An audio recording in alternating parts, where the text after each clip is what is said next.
एड़ियाँ फटी हुई हैं, आपकी जो एड़ियाँ हैं वो ड्राई हो चुकी हैं, या फिर उनमें क्रैक्स आ चुके हैं, या फिर वो इतनी काली हो चुकी हैं उनमें और उनके ऊपर मट्टी फंस चुकी है, तो अब आपने पहले तो अपने पाँव को गर्म पानी में अच्छे तरीके से धो लेना है, और धोने के बाद आपने उसको किसी स्टोन के साथ साफ कर लेना है।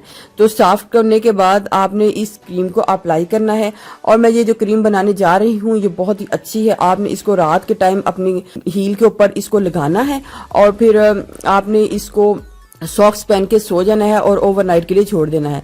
सुबह उठकर जब आप अपने पाँव को धोएंगे तो आपकी एड़ियाँ काफी हद तक ठीक हो चुकी होंगी। आपने कोई भी बेबी रैश क्रीम ले लेनी है, नेपी रैश क्रीम जो है ले लेनी है। अगर आपके घर में कोई बच्चा है जो भी आप बेबी रैश क्रीम यूज करते हैं, आपने वो ले लेनी है। ये बहुत ही इजी और चीप प्राइस में आप किसी भी मेडिकल स्टोर से मिल जाएगी, लेकिन आपके घर में कोई भी है तो आप इसको यूज कर सकते हैं। इधर मैं रैशनल की baby nappy rash cream use कर रही हूँ, चीप प्राइस में आपको मिल जाएगी। तो आपने कोई भी बेबी रैश क्रीम जो है लेनी है। बेबी रैश क्रीम में काफी हद तक स्किन को मॉइस्चराइज करने वाला इंग्रेडिएंट्स पाया जाता है। ये आपकी जो ड्राई स्किन हो स्किन को बहुत ही ज्यादा स्मूथ और सॉफ्ट कर देता है। ग्लिसरीन चाहिए।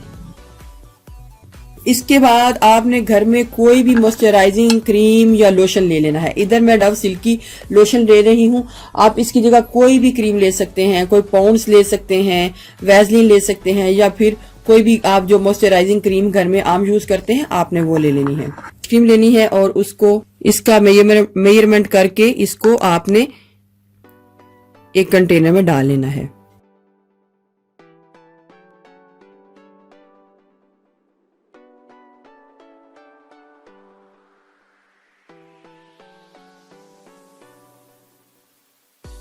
ये हमारे पास तकरीबन 3 टीस्पून क्रीम बन जाएगी। हमने अच्छे तरीके से इसको एक बोतल में निकाल लेना है। बड़ा ही अच्छा नुस्खा है, आप इसको जरूर ट्राई कीजिएगा, आपको इसके बहुत अच्छे रिजल्ट मिलेंगे। अच्छे तरीके से आपने सारी क्रीम को निकाल लेना है। ये तकरीबन हमारी 3 टीस्पून जो क्रीम है वो निकली है। अब इसके बीच में ½ टीस्पून हमने कोई भी लोशन को डाल लेना है।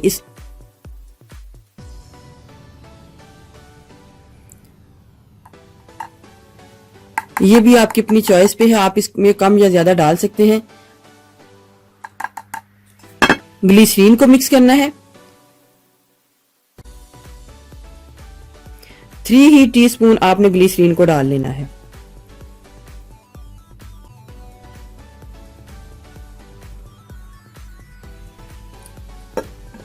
एक कॉटन बड्स की मदद से आपने इसको मिक्स कर लेना है। मैं इसके बीच में ही आपको मिक्स करके दिखाती हूँ कि ये हमारी कितनी ही अच्छी क्रीम जो है रेडी हुई है।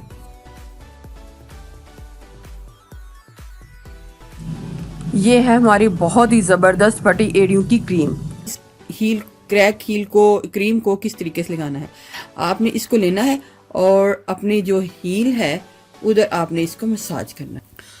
आपने अपने पाँव की सारी जो नीचे वाली स्किन है इसको इसके नीचे इस तरीके से अप्लाई कर लेना है। ये देखें जिस तरीके से ये जो क्रैक्स हैं इनके बीच में भी ये सारी क्रीम है जानी चाहिए। इसको भी हल्के हल्के हाथों से आपने मसाज कर लेना है। इस तरीके से ये क्रैक्स के अंदर भी इस तरीके से ये सारी क्रीम जो है जानी चाहिए। फिर आपने सॉक्स को पहन के सो जाना है और सुबह उठ के अपने पाँव को नॉर्मल पानी के साथ धो लेना।